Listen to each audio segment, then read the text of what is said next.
नमस्कार मंडळी. भाजपच्या दुःखात सुख मानणारे आणि भाजपच्या सुखात सुतक पाळणारे आपल्या आजूबाजूला आपण असंख्य जण पाहत असतो. यात अर्थातच पुरोगामी पत्रकारांचा मोठा भरणा आहे. आणि त्यामुळे हे पत्रकार भाजपला ज्या वेळेस दुःख होतं किंवा भक्तांना दुःख होतं त्यावेळेस ते खूप खुशीत असतात. पण भक्तांचं आणि भाजपचं सुख मात्र या लोकांना पावत नाही. आणि मग सुतक लागल्यासारखे ते कुठेतरी निघून जातात, प्रसिद्धी मधून अलिप्त होतात. भाजपने तिकीट वाटप केल्यानंतर असाच एक प्रसंग प्रामुख्याने घडलेला आहे. खरं म्हणजे निवडणुकीच्या धामधुमीत हा थोडासा वेगळा प्रसंग आहे आणि त्यामुळे फारसं त्याकडे कोणाचं लक्ष गेलंय असं मला वाटत नाही. पण विषय मात्र गंभीर आहे आणि त्यामुळे त्याच्यावर बोलावं लागतंय. केशव उपाध्ये हे भाजपचे महाराष्ट्र प्रदेश मुख्य प्रवक्ते आहेत. आणि केशव उपाध्ये यांच्यावरून सध्या पुरोगामी पत्रकार भाजपला आणि खुद्द केशव उपाध्ये यांना टार्गेट करतात. केशव हा माझा तरुण भारत मध्ये असल्यापासूनचा मित्र आहे, माझा सहकारी आहे. केशवला त्याची राजकीय, त्याची पत्रकारिता कारकीर्द मुंबईत घडताना मी प्रत्यक्ष पाहिलेलं आहे. सोलापूरमधून मुंबईत यायचं, पत्रकार म्हणून स्वतःला इस्टॅब्लिश करायचं, पण आपला गोल, आपलं लक्ष हे राजकारण आहे आणि त्याकडे वळायचं, असा हा केशवचा एकंदरीत प्रवास आहे. केशव मागचे अनेक वर्ष प्रवक्ता ही जबाबदारी अगदी जोमाने पार पाडतोय. मग ते टीव्ही चॅनल असो किंवा अगदी सोशल मीडिया असो, केशवची उपस्थिती ही आपल्याला सातत्याने जाणवते. या केशवला यावेळेस म्हणजे मुंबई महानगरपालिकेच्या निवडणुकीत भाजपने तिकीट दिलं नाही, म्हणून सध्या पुरोगामी पत्रकार त्याची हेटाळणी करतात. केशव यांची खिल्ली उडवताना हे पुरोगामी पत्रकार माधव भंडारी यांचं उदाहरण देतात.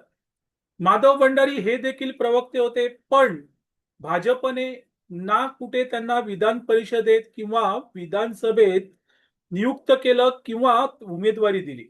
आणि त्यामुळे माधव भंडारी यांच्यासारखीच परिस्थिती केशव उपाध्ये यांची झाली आहे का, असा उपहासात्मक प्रश्न देखील या पत्रकारांनी उपस्थित केलेला आहे. आणि यामध्ये अर्थातच मला आश्चर्य वाटतं की आघाडीवर कोण आहे, तर निखिल वागळे आहेत. अच्छा, निखिल वागळे यांना भाजपमध्ये काही कुट्ट झालं तरी तोंड उघडायची सवय आहे. आणि तसं ते उघडतात. केशव उपाध्यांना त्यावरून टार्गेट केलं जाते. काही सोशल मीडिया अकाउंट्सवर तर मी बघितलंय की केशव उपाध्ये यांचे मॉर्फ फोटो सतरंजी उचलताना टाकलेले आहेत.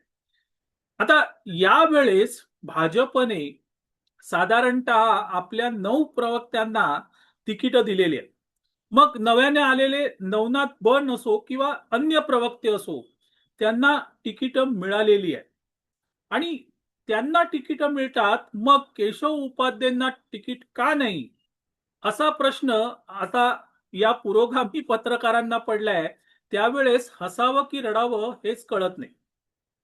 खरं म्हणजे केशव उपाध्ये हे महानगरपालिका निवडणूक लढवण्या इतके आता तरुण आहेत का? अर्थात केशव उपाध्ये हे तरुणच आहेत आणि त्यामुळे त्यांच्या तारुण्याबद्दल प्रश्न नाही. पण केशव उपाध्यांना महानगरपालिका निवडणूक लढवण्यात खरंच स्वारस्य असेल. केशव उपाध्ये हे त्या लेवलला पोचलेले आहेत जिथे त्यांनी खरं म्हणजे विधानसभा निवडणूक लढली पाहिजे किंवा विधान परिषदेमध्ये त्यांना घेतलं गेलं पाहिजे. पण त्याच केशव उपाध्ये यांना ज्या वेळेस हे पुरोगामी पत्रकार महानगरपालिका उमेदवारांच्या रांगेत आणून बसवतात, त्यावेळेस त्या पुरोगामी पत्रकारांच्या हेतूबद्दल शंका येते किंवा शंका घ्यायला वाव असतो मित्रांनो. केशव हे सातत्याने विविध वृत्तवाहिन्यांवर भाजपचा किल्ला लढवत असतात. आता तो किती चांगला किती वाईट हा ज्याचा त्याचा प्रश्न, पण केशवला जेवढा मी ओळखतो तेवढं तो प्रामाणिकपणे ते काम करतो आणि त्या कामात त्याने कधीही मागे बघितलेलं नाहीये.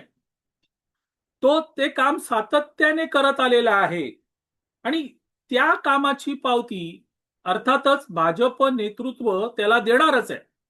पण मला एक इथे गोष्ट सांगावीशी वाटते, त्या कामाची पावती जर भाजपने केशवला मुंबई महानगरपालिकेच्या नगरसेवक पदाचं तिकीट देऊन जर दिली असती तर मला सगळ्यात दुःख झालं असतं. कारण नगरसेवक होण्याची स्टेज ही केशव उपाध्ये यांनी कधीच पार पाडलेली. ते ज्येष्ठ आहेत, म्हणजे आता हे जे नवीन प्रवक्ते घेतलेत त्यांच्या तुलनेत केशव उपाध्ये हे ज्येष्ठ आहेत आणि त्यामुळे त्यांचा खरा सन्मान हा विधानसभेत किंवा विधान परिषदेतच होऊ शकतो आणि तो आगामी काळात होईल याबद्दल माझ्या मनात तरी शंका नाहीये. कारण केशव उपाध्ये त्यांना दिलेली जबाबदारी ही तन्मयतेने पार पाडतायत आणि त्यामुळे केशव उपाध्ये यांच्यावरून या पुरोगामी पत्रकारांना जे आस्थेचे उभारे आलेले आहेत ते त्यांनी वेळीच दडपले पाहिजे. कारण केशव हा पळत्याच्या पाठी धावणारा नाहीये. तो आपलं काम चोख करणार आहे आणि भविष्यातही ते काम तो चोख करेल याबद्दल शंका नाहीये. पण या पुरोगामी पत्रकारांच्या ट्विट्स किंवा त्यांच्या सोशल मीडिया माध्यमांवरून आलेले काही पोस्ट हे बघून मात्र हसावं की रडावं हेच कळत नाही. कारण ही मंडळी प्रत्यक्ष स्वतः तर काही करत नाही, ते करण्या इतकं त्यांच्यामध्ये दमही नाहीये, पण दुसरा काय करतोय मग त्याचे पाय खेचा ही स्पर्धा इथे चाललेली आणि अर्थातच त्याचं मुख्य कारण हे भाजपच्या कार्यकर्त्यांना डिमोरलाइज करणं, निराश करणं हेच आहे. पण आतापर्यंत असे लाखो प्रयत्न या लोकांनी केले, ते फलद्रूप झालेले नाहीयेत आणि याही वेळेस ते फलद्रूप होतील याची शक्यता नाहीये. अर्थात केशव तिकीटचा मुद्दा आला पुढे, त्यानंतरही काम करतोय, त्याच्या अगोदरही तो काम करत होता आणि आजही किंवा उद्याही तो काम करणार आहे. त्यामुळे त्याच्याबद्दल यांना जे आस्थेचे उभारे आले आहेत ते हे खोटे आहेत एवढं सांगण्यासाठी हा व्हिडिओ केला. आपल्याला तो आवडला तर लाईक करा, शेअर करा, लक्षवेधला सबस्क्राईब करा. धन्यवाद.